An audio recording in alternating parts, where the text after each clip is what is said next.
Dans ce chapitre, on va étudier les relations trigonométriques dans un triangle rectangle. Et voici donc un triangle rectangle. Et un triangle rectangle, sa particularité, c'est qu'un de ses angles est de 90 degrés.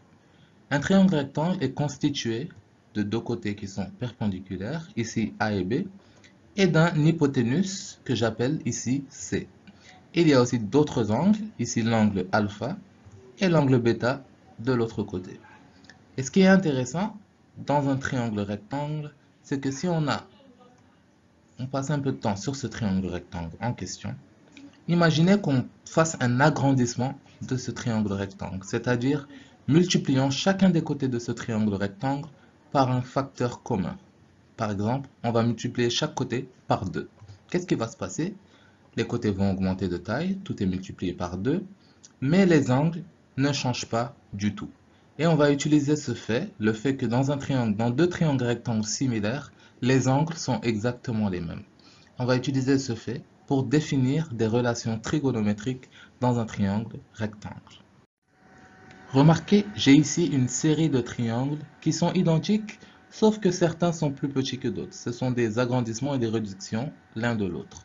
Mais ce qu'on remarque, c'est que deux triangles rectangles similaires ont exactement les mêmes angles.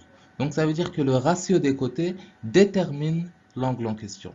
C'est-à-dire B sur A est constant à travers tous ces triangles. Par exemple, si le premier triangle, le plus grand triangle, a pour côté A 5 et que B est le double, 10, B sera le double dans chacun des autres triangles du côté A. Donc B sur A nous permet de déterminer l'angle en question. B sur C nous permet aussi de déterminer l'angle en question.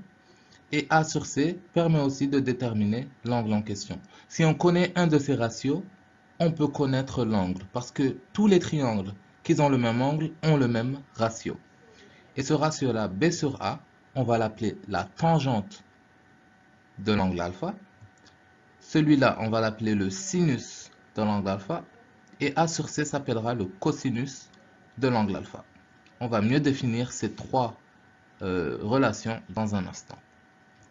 La tangente alpha d'un triangle rectangle ou d'un angle dans un triangle rectangle, c'est égal au côté opposé à alpha. Ici, quel côté est opposé à alpha? C'est le côté B, donc côté opposé, sur le côté adjacent à l'angle. Donc ici, le côté A.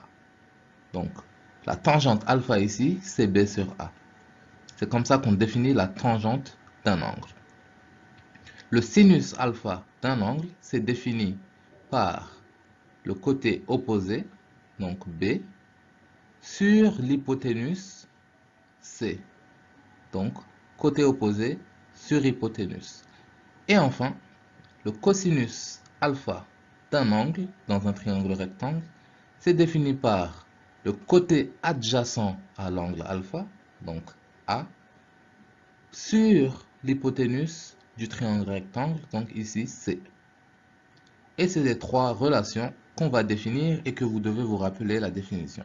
Rappelez-vous toujours que la tangente, c'est côté opposé sur côté adjacent. Sinus, c'est côté opposé sur hypoténuse. Et cosinus, c'est côté adjacent sur hypoténuse. Et pour se rappeler de ces trois égalités, on peut se rappeler que tan, avec tan, on a TOA. T pour tangente, O pour opposé et A pour adjacent. Donc, tan égale opposé sur adjacent. Pour sinus, on a SO, S pour sinus, O pour opposé et H pour hypoténuse. Et enfin, pour le cosinus, on a K, C pour cosinus, A pour adjacent et H pour hypoténuse. Et si on se rappelle de TOA, SO et K, c'est un moyen assez rapide de se rappeler des identités trigonométriques.